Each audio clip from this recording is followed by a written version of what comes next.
Welcome to the another question. This question is 3471, which is the find the largest almost missing integer.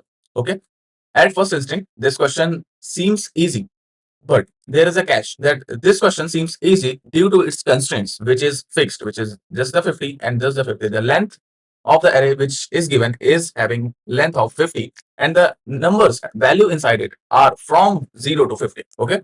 So the fixing of that criteria keeps the question easy, right? But why? The acceptance rate of this question is just 39.7%. Let me tell you the straightforward answer to it. Because of the question understanding. The question is not understood by many of the people out there. So let me first make you clear with the question at the first. That's why this question is asked in the Bloomberg company. Okay, so let me make you clear with every line of that question. So you have given an array which is a nums and an integer k. That's the nums and that's the k which you have given, right? So the first line is clear that it is telling about that it is giving us the nums and the k, right? And integer x is almost missing. For almost missing, there is a condition given here. If x appears in exactly one subarray of size k within the same nums, what does it mean? This line is the most confusing line we have. So what does it mean? There is a number x which will called almost missing if we make K-size subarray to the nums and the number is almost appear exactly once in that subarray. So let me make you very clear with that. Right. So first take the example. The example is, so we need to just see that what are x in our array. So what are x? The integer x is almost missing when x appear exactly one subarray of size k within the nums. So let us say this is the example which is given to us in the question itself. So first there is a k which is the size of subarray and there is a nums, right? So we need to divide the array in the k size subarrays. So let us divide it. So the k is 3. So pick the three numbers, 3, 9 and the 2. So this is the first subarray.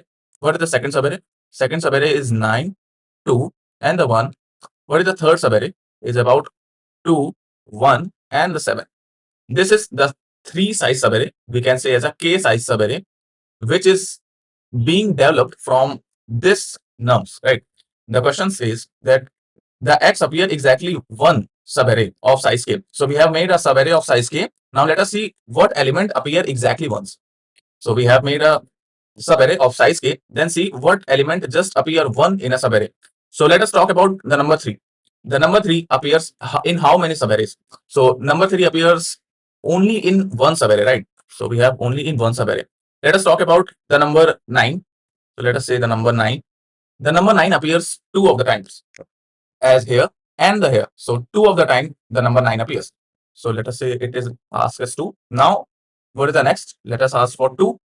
How many times the 2 appears? 2 appears 2 of the time. This and 3 also, right? They appears 3 times in the subarrays. So it is appears the 3 times.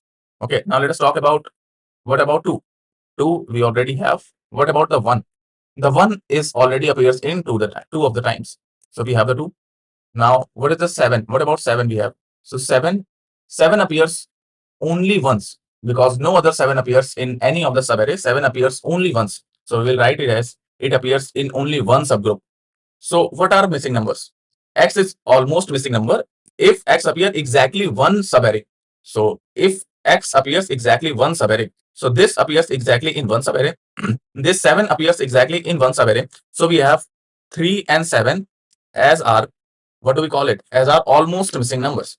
As our almost missing numbers. So that is the proper question and that is the proper line understanding that how we find out the missing number from the subarrays within the nums, right?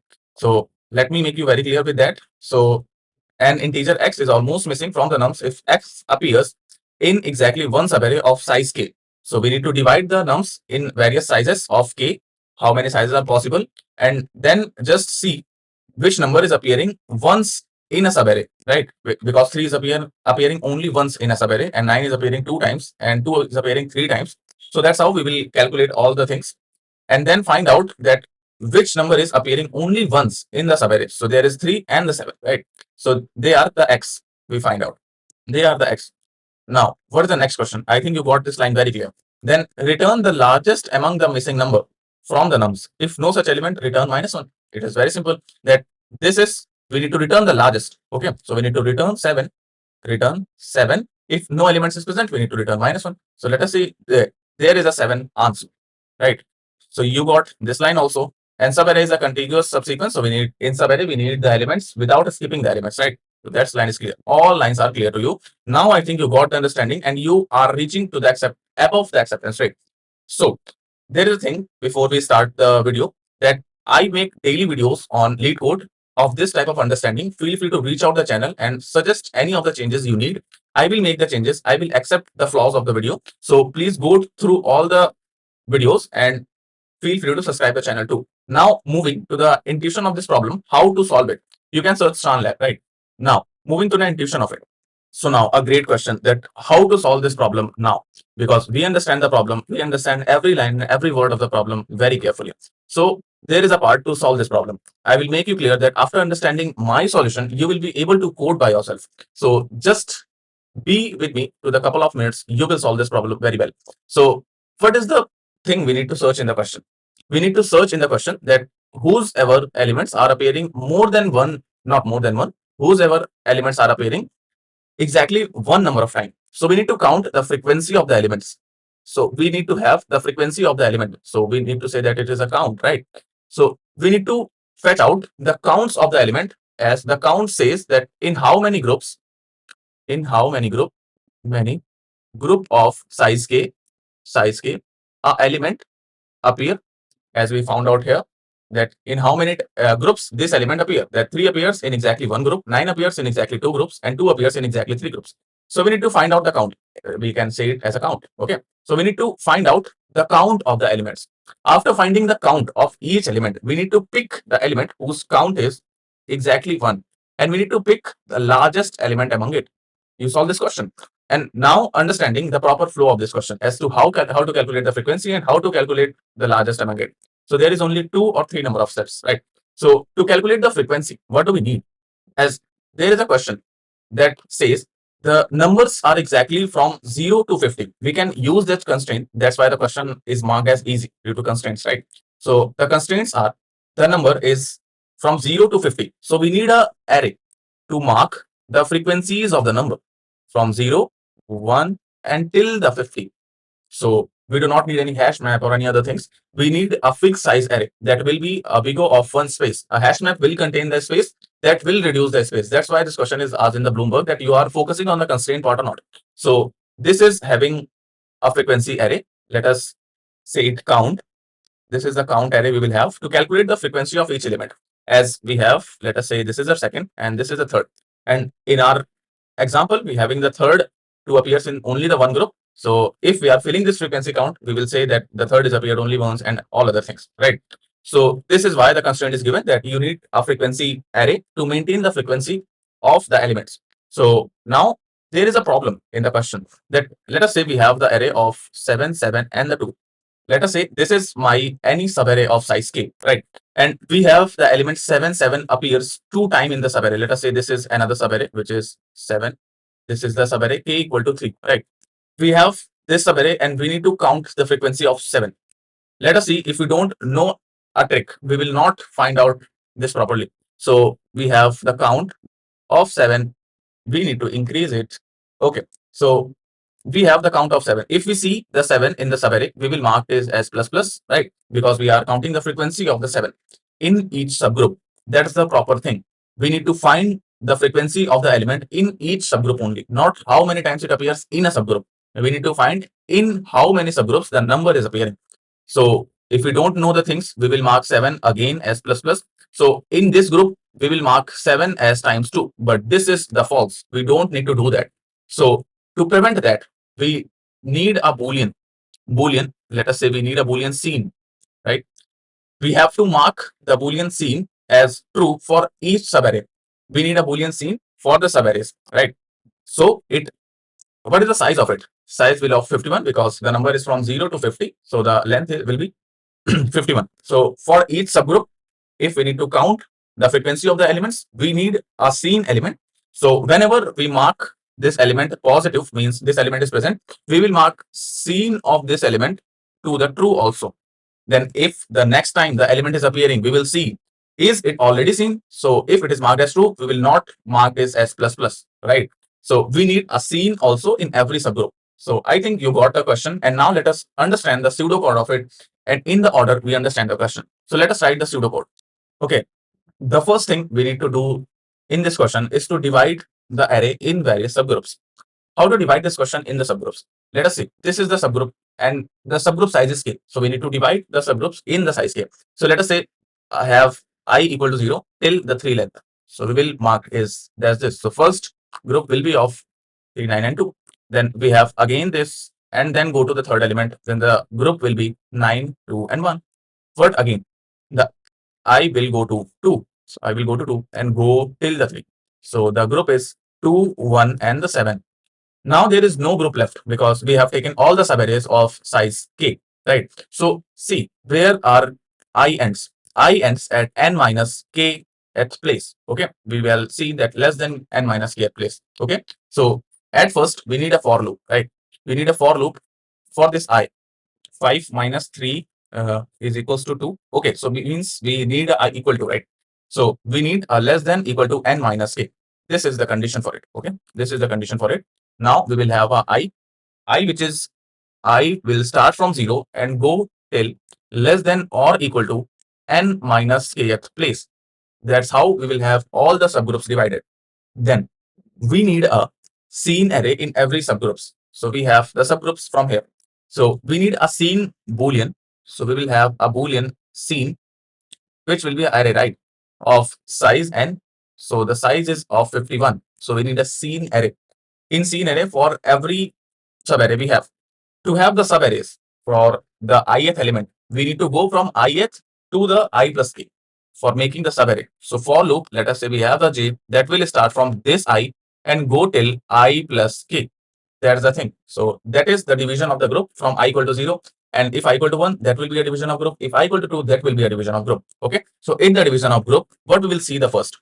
Is the element already seen? So we will see that is the element which we are here is already seen or not. So if not seen of the element j which we are having, if we have not seen it, if it is true, we will not go in the loop. So if we have not seen it, means we will mark the count of, let us make a count array first. This is the count. This is the array which will be of size 51. So we will increase the count of this element. What is the element at that part? Element will be of nums of j. Then we will increase its count and we will mark the element as seen. So seen of the nums of j will be marked as true because initially it is marked as false. So this is the whole term, this and this. Here also we will have the nums of j, right?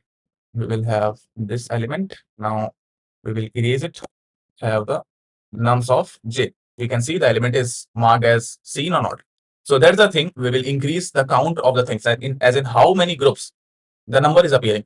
So we have now the count of it. Now, what is the thing next we need to do? The next thing is very simple, that we need to find out all the elements that are having the count as equal to 1, and we will found in the sequence that it already find the number which is the largest, because we are storing like 1, 2, 3, 4, and 5. So we are iterating from 0 to this. So we will, the last element we find is the largest element, right?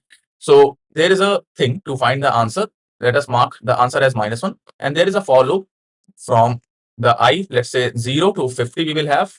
Then it will go as the answer is, if the element which is at I, if the count of I is equals to 1, we need to update the answer as count of I, not I. So this is, we will update the answer as ith element, and then we will return the answer at last. So these two steps are there only, right? So this is the proper code of this problem. As first thing is calculating the frequency of this, and second is to returning the largest element we found.